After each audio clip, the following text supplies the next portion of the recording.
আজি মই নাৰিকলৰে সৈতে মাছ বনাব ওলাইছো। তাৰ কাৰণে মই নাৰিকলৰ পেষ্ট কৰি ললো, অলপমান পিঁয়াজ কাটি ললো, অকমান আদা নহৰু পেষ্ট কৰি ললো।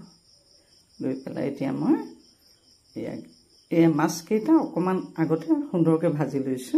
এতিয়া গেছটো জ্বলালো, গেছটো জ্বলাই এটা কেৰাহী এটা পাতি দিছো। মই তাতে অলপমান সৰিয়হৰ তেল দি দিছো। আপোনালোকে যিকোনো তেলেই দিব পাৰে, খাই ভাল পোৱা তেলেই দিব আপোনালোকে। মই ইয়াতে পিঁয়াজখিনি দিলোঁ, দি পেলাই তাতে জ্বলা হ'বৰ কাৰণে কেঁচা জলকীয়া দিছোঁ আৰু আদা নহৰুৰ এয়া পেষ্টটো দিলোঁ। দি পেলাই এতিয়া সুন্দৰকৈ এইখিনি মই ৰঙচুৱাকৈ ভাজিম। আপোনালোক যদি মোৰ চেনেলটো প্ৰথমবাৰ আহিছে, এইটো যে টেষ্টি কিটচেন, তেতিয়াহ'লে মোৰ চেনেলটো ছাবস্ক্ৰাইব কৰি ল'ব, লগতে লাইকছ কমেণ্টছ কৰিব। এতিয়া এইখিনি সুন্দৰকৈ ৰঙচুৱাকৈ মই ভাজিলোঁ। ৰঙচুৱা ইতিমধ্যে হৈছে। ইয়াতে মই অলপমান নিমখ দিলোঁ, অলপমান হালধি গুড়ি দিলোঁ। দি পেলাই এইখিনি সুন্দৰকৈ মই ইয়াৰ লগতে মিহলি কৰি ভাজি ল'ম।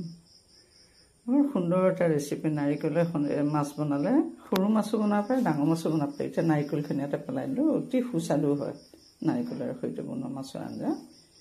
এতিয়া নাৰিকলখিনি দিয়াৰ পিছত এইখিনি অকণমান ভালকৈ ভাজিব লাগিব, যিহেতু নাৰিকলটো সিজিব লাগিব, নহয় জানো?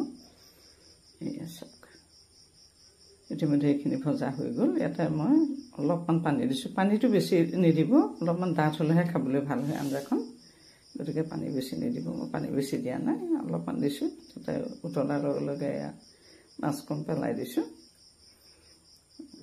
চাওক, এতিয়া এইখিনি সুন্দৰকৈ উতলাই সিজাম। এয়া বৰ সুন্দৰ খাবলৈ। ইয়াতে অকণমান চিলি পাউডাৰ দি দিছোঁ, অকণমান কালাৰটো ভাল হ'ব। আৰু ইয়াতে অলপমান কচুৰি মেথি দিছোঁ। কচুৰি মেথি দিলে হয় কি সোৱাদটো বৰ ভাল লাগে, নহয় জানো? চালটো গুণটোৰে সৈতে বৰ ভাল পাওঁ, সেইকাৰণে অলপমান কচুৰি মেথি দি দিছোঁ। এটা অতি সুন্দৰ ৰেচিপি, গতিকে ৰেচিপিটো আপোনালোকে খাব, ভাতৰ লগত খাই, ৰুটিৰ লগত খাই খাব পাৰে। বৰ ধুনীয়া খাবলৈ, বনাবলৈও অতিকে সহজ।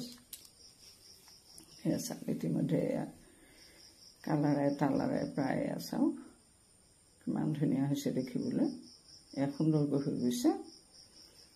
এয়া চাওক, এতিয়া মই এইখিনি কাটি ৰাখিম, কাটি দেখুৱাম। এয়া চাওক, এইটোলৈকে মই কাটি থৈছোঁ। কিমান সুন্দৰ হৈছে চাওকচোন, কিমান লোভনীয় এটা ৰেচিপি। নাৰিকলৰ সৈতে বনোৱা মাছৰ আঞ্জা বৰ সুন্দৰ হয়। গতিকে এয়া চাওক, দেখিবলৈকে কিমান সুস্বাদু হৈছে, অতি সুন্দৰ। এয়া চাওক, এটা অতি সুন্দৰ ৰেচিপি। গতিকে এই সুন্দৰ ৰেচিপিটো আপোনালোকে সুন্দৰকৈ বনাই খাব। আৰু এটা নতুন ৰেচিপি লৈ আপোনালোকৰ মাজলৈ আহি আছোঁ। আৰু ভিডিঅ'টো পঢ়িলে শেষলৈকে চোৱাৰ বাবে আপোনালোকক আন্তৰিক ধন্যবাদ জনাইছোঁ।